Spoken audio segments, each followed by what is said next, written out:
Chicken लाल झोल, Bengali chicken curry recipe.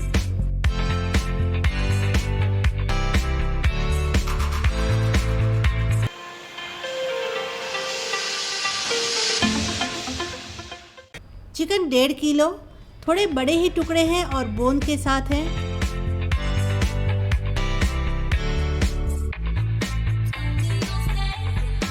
लहसुन 25 ग्राम, ginger 12 ग्राम।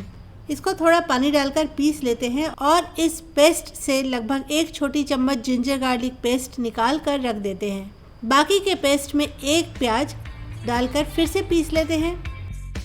हल्दी 3/4 छोटा चम्मच, काश्मीरी लाल मिर्च 1 छोटा चम्मच, लाल मिर्च 1 छोटा चम्मच और वो जो अदरक लहसुन प्याज का पेस्ट बनाकर रखा था उसे भी डाल देते हैं। नमक 2 छोटे चम्मच, थोड़ा मिला लेते हैं।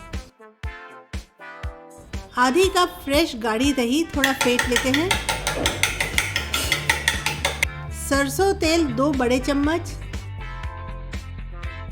और फेंटी हुई दही अच्छे से मिलाकर 1 घंटे तक मैरिनेट होने के लिए छोड़ देते हैं।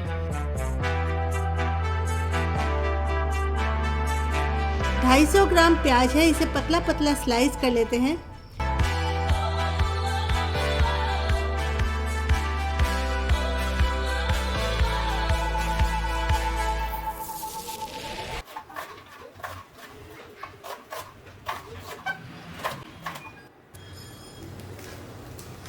चिकन भी बहुत अच्छे से मैरिनेट हो गया है।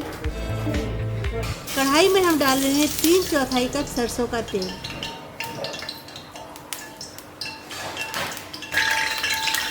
तेज पत्ता को टुकड़े करके डाल देते हैं और स्लाइस किए हुए प्याज को भी डाल देते हैं। फ्लेम हम मीडियम ही रखेंगे और प्याज को चलाते हुए भूनेंगे। थोड़ा सा नमक डाल देने से प्याज जल्दी नरम हो जाता है और नमक हम इस पर डाल रहे हैं आधा छोटा चम्मच। प्याज को हम बीच बीच में चलाते रहेंगे। आधा चम्मच शक्कर भी डाल रही हूँ, इससे प्याज अच्छे से ब्राउन कलर के हो जाते हैं। प्याज को हमें एकदम नरम होते तक फ्राई करना है और इसमें थोड़ा समय लगेगा। तब तक चलिए हम आलू छील लेते हैं।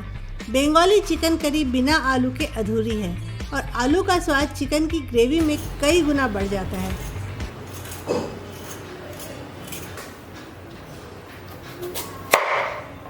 आलू 400 ग्राम है, इसे हमें सिर्फ 2 टुकड़ों में ही काटना है। प्याज को भूनते हुए करीब 8 मिनट हो चुके हैं, लेकिन प्याज अभी भी पूरी तरह से भुने नहीं हैं। इसमें हम अदरक लहसुन का जो पेस्ट हमने अलग करके रखा था उसे डाल देते हैं और इन्हें भी हम प्याज के साथ भूनते हैं। इस करी का सुर्ख लाल रंग लाने के लिए हमें यहाँ काश्मीरी लाल मिर्च ऐड करना है और काश्मीरी लाल मिर्च का रंग सबसे बढ़िया आता है तेल में, इसलिए प्याज को थोड़ा सा हम किनारे करके यहाँ थोड़ा सा तेल नीचे आने देते हैं और इसमें हम डाल रहे हैं 2 छोटे चम्मच काश्मीरी लाल मिर्च। 2-3 मिनट प्याज को हम और भूनेंगे और इसके बाद इसमें हम आलू को भी डाल देते हैं ताकि आलू और प्याज साथ ही साथ भूनते रहें। आलू डालने के बाद हमने इसे करीब 7-8 मिनट तक भूना है।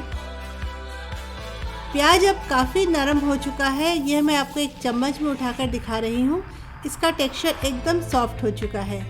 प्याज को हमें इस स्टेज तक ही भूनना है।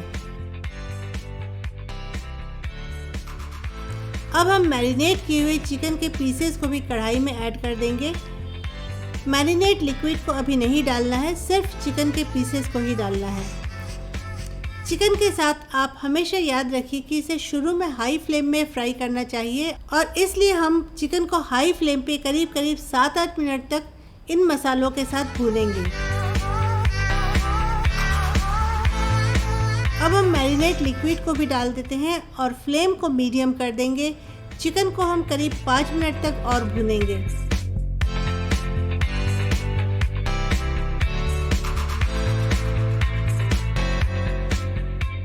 अब कवर करके इसे हम 15 मिनट तक कुक होने देते हैं।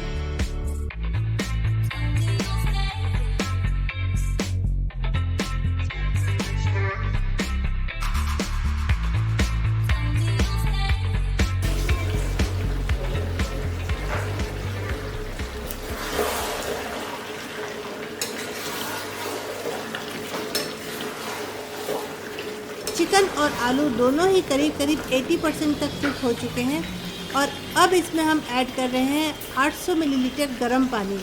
ठंडा पानी डालने से मसालों का टेम्परेचर अचानक से गिर जाता है और स्वाद भी कम हो जाता है, इसलिए सब्जी में ग्रेवी के लिए हमेशा गर्म पानी ही डालना चाहिए।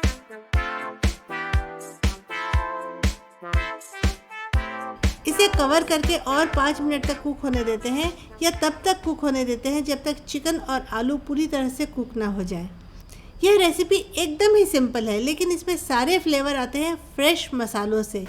गरम मसाला भी हम बिल्कुल ऑथेंटिक बंगाली स्टाइल में फ्रेश पीस कर ऐड करेंगे। रेसिपी पसंद आई हो तो लाइक और शेयर करना बिल्कुल मत भूलिएगा। कई लोगों को मेरे चैनल के बारे में अभी तक जानकारी नहीं है, इसलिए आपका सपोर्ट मेरे लिए बहुत इम्पोर्टेंट है। चैनल पर नए हैं तो सब्सक्राइब ज़रूर कीजिएगा। अगर आप मेरी ये रेसिपी देखकर बंगाली चिकन करी बना रहे हो और आप अपना फ़ोटोग्राफ मेरे साथ शेयर करना चाहते हो तो मेरा ये इंस्टाग्राम का लिंक दिया हुआ है, आप अपना फ़ोटोग्राफ अपलोड करके मुझे टैग कर सकते हैं। बंगाली चिकन करी पूरी तरह से तैयार है। गैस का फ्लेम बंद कर देते हैं और इसे हम एक सर्विंग बोल में ट्रांसफ़र कर देते हैं।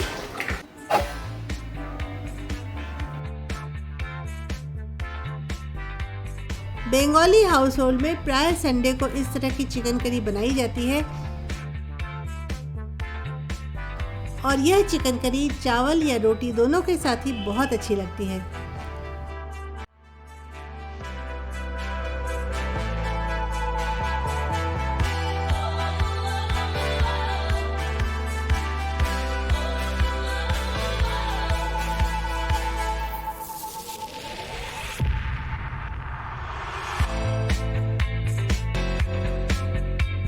चिकन की अगर आप कुछ और रेसिपी देखना चाहें तो उसका लिंक यहाँ दिया हुआ है।